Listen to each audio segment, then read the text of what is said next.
Good morning everyone.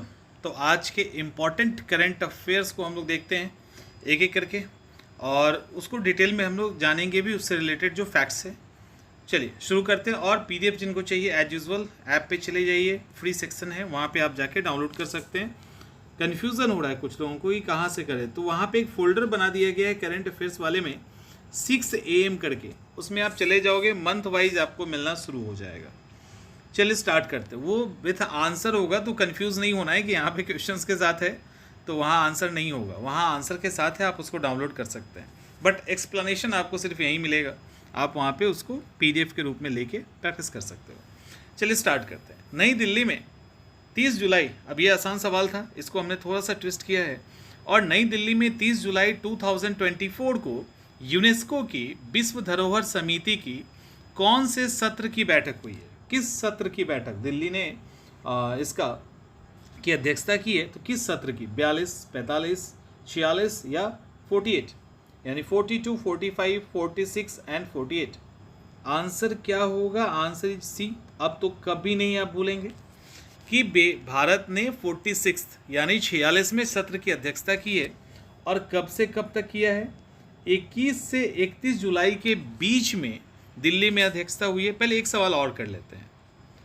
Delhi में UNESCO की विश्व धरोहर समिति की बैठक में दुनिया के कितने नए विरासत स्थल को जोड़ा गया है? इस बार कितने को जोड़ा गया है? 20, 24, 28 या 41?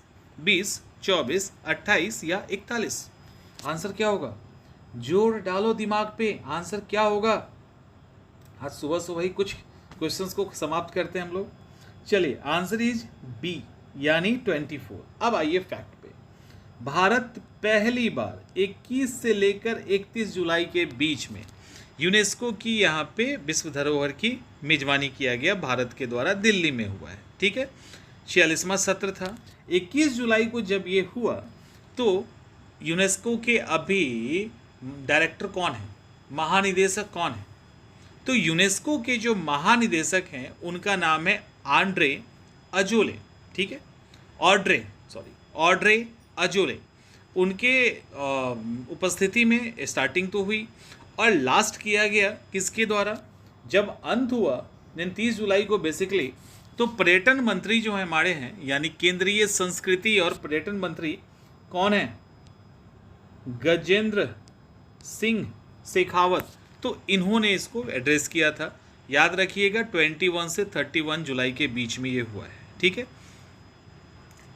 और इसके साथ ही अभी नहीं बताया ना, इसके साथ 24 जो विरासत स्थल है उसको 24 विरासत स्थल को शामिल किया गया है। अब यहाँ पे कुछ इम्पॉर्टेंट फैक्ट है, उसको देख लीजिए। थोड़ा सा याद, बहुत ज़्यादा तो नहीं बट थोड़ा याद करना जरूरी है। इस बार जो 24 विरासत स्थलों को शामिल किया गया है उसमें 19 कल्चर से रिलेटेड है, 4 नेचर से रिलेटेड है, और इसके बाद कितना बचा? 1, तो वो मिक्स्ड है। तो वो 19 कल्चर से रिलेटेड, 4 नेचुरल और 1 मिक्स्ड है। अब जब इतना 24 को मिलाया गया तो टोटल अब 1223 ऐसे स्थल हैं जिसको यूनेस्को ने विरासत सूची में डाल दिया है, जिसमें सबसे अधिक 952 कल्चर से रिलेटेड है। एक चीज़ और ध्यान रखिएगा, यहाँ पे आपको पता है भारत जो है, भारत का जो साइट है वो टोटल 43 भारत का स्थल है जो यूनेस्को में लिस्टेड है, और इस हिसाब से भारत 6th पोजीशन पे रैंक करता है। तो आपके दिमाग में आएगा पहले पोजीशन पे कौन है? तो पहले पर इटली है, और वो 60 स्थानों के साथ इटली है, और ठीक उसके एक नीचे चल रहा है कौन? चीन। तो चीन जो है वो 2nd पोजीशन पे है, भारत 43 के साथ 6th पोजीशन पे है। तो ये इंपॉर्टेंट है। अच्छा, इस बार जो दिल्ली में बैठक हुआ ना, उसमें हटाया भी गया है, हटाया जाता है बीच बीच में। तो सेनेगल का नियो कोलो कोबा, ठीक है, नियो कोलो कोबा जो राष्ट्रीय उद्यान है उसको खतरे की सूची से हटा दिया गया है। तो ये इम्पोर्टेंट है। चलिए, और इतना ही नहीं, एक फ़िलिस्तीन की बात है, तो चूंकि फ़िलिस्तीन का अभी चल रहा है, तो फ़िलिस्तीन का सेंट हिलारियन मठ, ठीक है, सेंट हिलारियन मठ, याद रखिए फ़िलिस्तीन का सेंट हिलारियन मठ को शामिल किया गया है, ठीक है, यूनेस्को की खतरे में विश्व धरोहर की सूची में शामिल किया गया। इसका मतलब उस पर कोई अटैक नहीं कर सकता है। और सेनेगल का नियो कोलो कोबा को हटा दिया गया है, जो नेशनल उद्यान था। तो क्लियर हो गया, एकदम से क्रिस्टल क्लियर। चलिए आगे चलते हैं। अब क्या है, संतोष कुमार, ओके, संतोष कुमार गंगवार। ये जो संतोष कुमार गंगवार हैं, इनको नियुक्त किया गया है नया राज्यपाल। किस राज्य का नया राज्यपाल नियुक्त किया गया है? बिहार, झारखंड, उत्तर प्रदेश या Kerala? Answer is B. Answer इसका बी होगा। तो झारखंड को तो नया गवर्नर मिल ही गया। और झारखंड के पहले गवर्नर कौन थे? और इनका एज बहुत ज़्यादा है, 76 साल के हैं ये। इनके पहले जो गवर्नर थे उनका नाम था सीपी, और आगे जोड़ लीजिए राधाकृष्णन। सीपी राधाकृष्णन को इन्होंने हटाया है और ये बन गए गंगवार साहब झारखंड के गवर्नर। और राधाकृष्णन को कहाँ भेजा गया? राधाकृष्णन को अपग्रेड किया गया है और महाराष्ट्र का राज्यपाल बनाया गया। तो दो फैक्ट हो गया कि राधाकृष्णन चले गए महाराष्ट्र और गंगवार साहब आ गए यहाँ पे। अब है ये क्या कि गंगवार साहब, उसमें कुछ जानने की क्या ज़रूरत है, मुझे समझ नहीं आता। थोड़ा बहुत समझ लीजिए कि इन्होंने 1984 से ही पॉलिटिकल फील्ड में अपना कदम रखा था। दैट्स इट, इतना काफ़ी है, इतना काफ़ी है।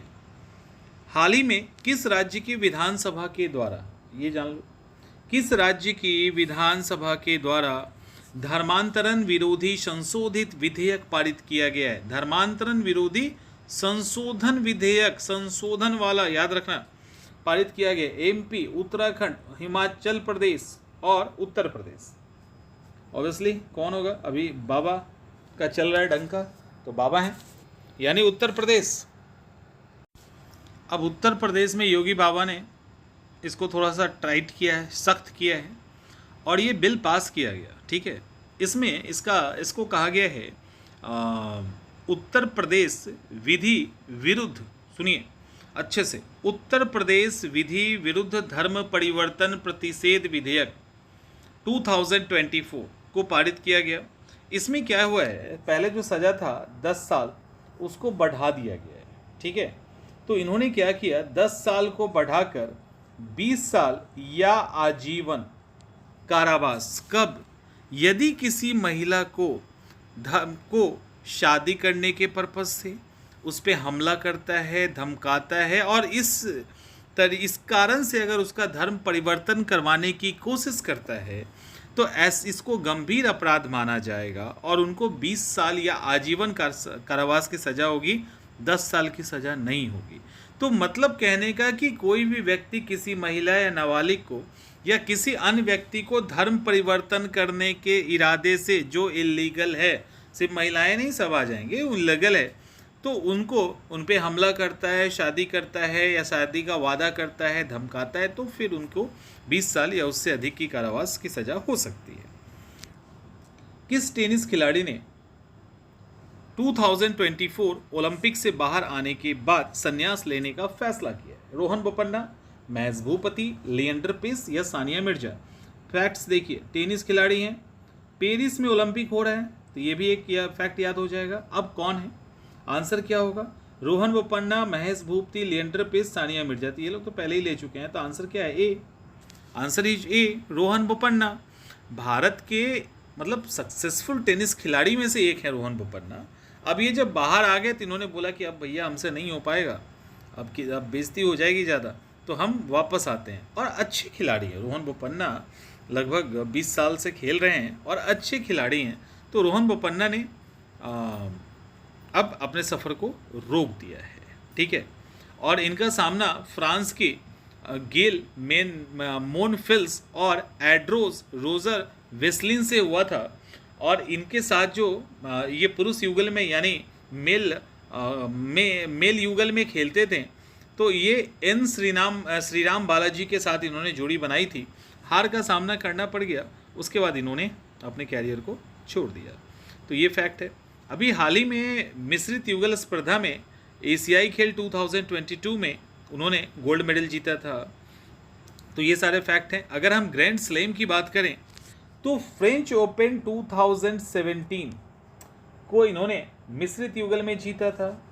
फ्रेंच ओपन 2024 में इन्होंने ये सेमीफाइनल में पहुंचे थे। तो ये सब इनके कैरियर का एक अच्छे खिलाड़ी के रूप में इनको जाना जाता है।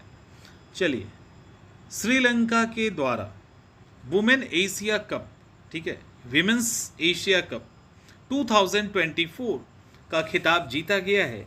यह उनकी कौन सी खिताब है? कौन सी खिताब है? पहली, पांचवी, आठवीं, छठी? आंसर इज ए, पहली खिताब है। पहली क्यों? पहली है क्यों नहीं, मतलब क्योंकि ये रिकॉर्ड बना दिया। अब श्रीलंका ने एशिया कप 2024 को जीता है। हराया किसको? भारत को। कितने विकेट से? 8 विकेट से। और ये वुमेन्स टीम है ना, तो हराया उनको। अब बाकी और सबको छोड़ दीजिए। यहाँ पे ये पहली खिताब है। आपको पता है महिला एशिया कप की शुरुआत 2004 में हुई थी, 4 में हुई थी। और ये जो अभी 2024 वाला है ना, ये इसका 9th सेशन है। तो 9वीं सीरीज चल रही है और इसमें जाके इन्होंने इसको जीता है। तो ये इम्पॉर्टेंट है। और भारतीय टीम जो है, मतलब अभी तक हुए सभी एशिया कप टूर्नामेंट के फाइनल में पहुंची है। ठीक है, फाइनल में पहुंची ही नहीं है, मतलब जीती भी है। अब यहाँ पर हुआ ये कि मात्र दूसरी बार, समझ में आ रहा है, 2004 के बाद लगातार जीती है। सिर्फ 2018 में उसको बांग्लादेश ने हराया था और दूसरी बार श्रीलंका ने हराया है 2024 में। तो एक रिकॉर्ड सेट किया है इंडियन वुमेन्स टीम ने एशिया कप के अंदर। तो ये फैक्ट है, इतना काफ़ी है। और श्रीलंका की तरफ से जो कप्तान है उनका नाम है चमाड़ी अटापट्टू। चमाड़ी अटापट्टू याद रहेगा। तो उन्होंने, वो कैप्टन है बस। चलिए, निम्नलिखित में से किस देश के द्वारा एशियाई आपदा तैराकी केंद्र की अध्यक्षता संभाली गई है? अध्यक्षता संभाली गई है चीन, जापान, भारत, इंडोनेशिया। अब भारत है तो भारत ही होगा ना। अब पता है यहाँ फैक्ट क्या है? फैक्ट ये है कि भारत 2024 के लिए एशिया और प्रशांत महासागर क्षेत्र में आपदा जोखिम को कम करने हेतु, ठीक है, अंतर्राष्ट्रीय संगठन एशियाई आपदा तैयारी, तैराकी लिखा है ना, तैयारी केंद्र है, सॉरी तैयारी केंद्र है, तैराकी नहीं है, इसको भी ठीक करते हैं। तैयारी केंद्र की अध्यक्षता संभाली है, तैराकी नहीं, तैयारी केंद्र। किसको लेकर? राष्ट्रीय एशिया आपदा। तो एशिया और प्रशांत महासागर में, चूंकि अब ये क्यों दिया गया भारत को, तो भारत ने इस तरह से डिजास्टर को लेकर, ठीक है, डिजास्टर को लेकर भारत ने बहुत ज़्यादा साइंटिफिकली अलग अलग तरीके से इम्प्रूव किया है, उसको कम किया है। अभी तक क्या था कि पीपुल्स रिपब्लिक ऑफ चाइना, समझ रहे हैं, पीपुल्स रिपब्लिक ऑफ चाइना के द्वारा ही इस कमान को संभाला जाता था। इस बार इंडिया को मौका मिला है, चूँकि इंडिया ने अपने नेशनल लेवल पे, रीजनल लेवल पे, या आप कह सकते हो वर्ल्ड लेवल पे काफ़ी अच्छी तरीके से खुद को प्रेजेंट किया है। इसके कारण इसको यहाँ पे मौका मिला है। ठीक है, तो ये इंपॉर्टेंट है आज के लिए। कल हम लोग इसी तरह के करंट अफेयर्स से मिलेंगे। Have a nice day.